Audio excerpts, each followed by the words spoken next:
Dr. Lelinho.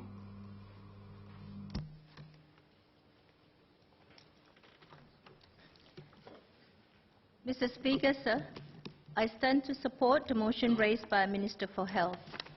Sir, eldership review is overdue, and thus the newly enhanced scheme, now called CareShield Life, is indeed welcome. I feel that with CareShield Life in place, our government has completed the provision of the basic safety net for long-term care for all Singaporeans, especially with regard to their health care. This is taken together with the implementation of MediShield Life, as well as with our existing MediSave and MediFund schemes. This will give many Singaporeans peace of mind on their health care and long-term care needs. I first spoke on ElderShield in May 2002, several months before its implementation. In fact, this is the 12th time I speak in this House on this topic.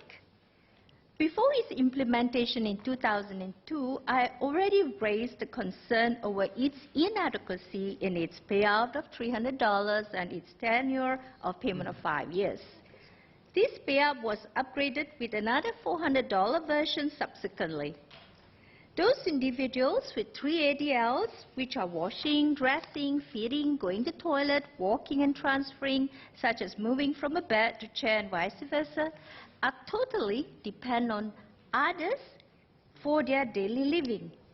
In fact, Minister Gan Kim Yong himself asked in this House, in this chamber in 2002, on the reasons for citizens opting out of ElderShield at the time, whether it was because of the $300 payout or because of the difficulty in qualifying for the payout with the 3 ADLs. Today, I still want to raise the same concern that a $600 payout in the year 2020 will still be inadequate. Moreover, this amount will remain flat without adjustments to inflation after start of claim. In the context of Singapore, with increasing smaller families and dual-income families, caring for the severely disabled family members at home is usually with the help of domestic helpers. The payout of $600 will be inadequate for this domestic help, let alone paying for other hefty expenses such as medical equipment, higher medical costs, physiotherapy, etc. The latter are usually required by the severely disabled individuals. While I understand that keeping the premium of the CareShield Life affordable is necessary, the adequacy and usefulness of CareShield Life are just as important. In this context, I feel that 3 out of 6 ADLs for payout are too onerous. 2 ADLs criteria would have been a better proposition. The reason is that those with just 2 ADLs alone, like inability to feed or to go to the toilet, would already need full-time assistance. Even the loss of just 1 ADL can already make significant impacts on one's life in mobility and in income. My concern is that with lesser CareShield Life for those with 2 ADLs, their families may take the option of sending their dependent family members to community hospitals or letting them overstay in acute hospitals, resulting in higher burdens in the end for the families and for the government. May I ask Minister whether CareShield Life can allow the purchase of riders with higher premiums for those who want to have better peace of mind and opting for 1 or 2 ADLs instead of 3 ADLs. This is a better option than going to private insurers that will never be like the not-for-profit government policy proclaimed for CareShield Life. Presently, ElderShield has a relative low claims to premiums ratio outcome.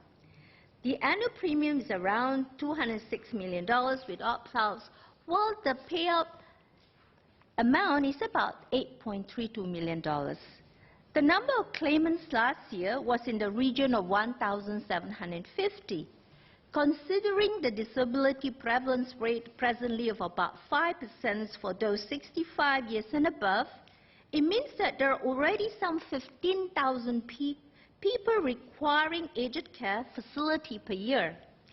Could Minister give an explanation for the low number of claimants? Is the main reason being the 3 ADLs eligibility as too onerous?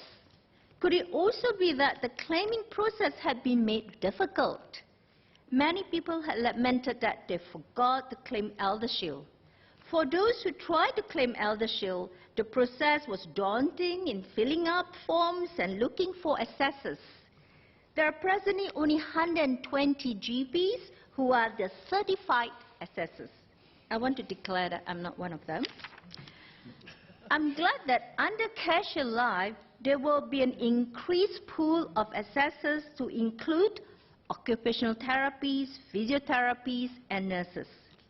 May I ask MOH to ensure that the assessment process be simplified with consistencies and conformity so that to enable assessors to give equitable assessments to all patients.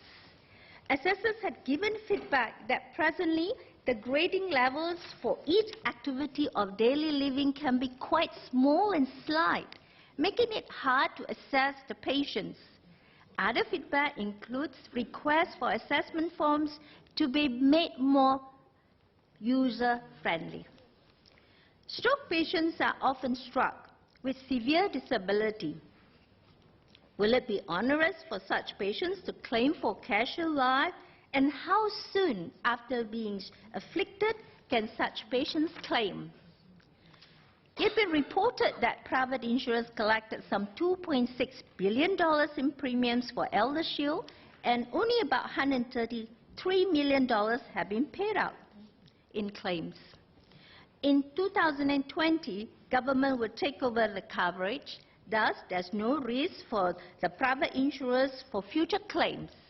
May I ask Minister about the underwriting arrangements with private insurers, and especially on the return amount of all the surplus premiums, including interest and investments income to MOH. There is a difference in premium payments between men and women with CareShield Life. While I can understand that women live longer, I feel that there can be better inclusiveness and fairness. My concern is that women may have lesser means to pay for premiums compared to men. Women are earning less due to family commitments and may have even lesser savings to spare with increasing age. I welcome the provision for people who are disabled at the age of 30 years to join and to receive payouts immediately after paying for one premium. This reflects the inclusive society that we aspire to build. But I'm saddened that this idea of inclusive society does not extend to gender equality by requiring women to pay higher premiums for CareShield Life. I hope Minister may consider on this one. So, those older Singaporeans, especially those above 67 years, will have to pay very high premiums for CareShield Life. Many will not be able to afford the premiums. What kind of assistance is available to assist those not covered under CareShield Life, being struck with severe disability and have financial difficulty? May I ask if IDAP or IDAPE will still be available with the cessation of ElderShield in 2020? So for many severely disabled individuals, they prefer to be cared for in the familiar comfort of their own homes and with their families.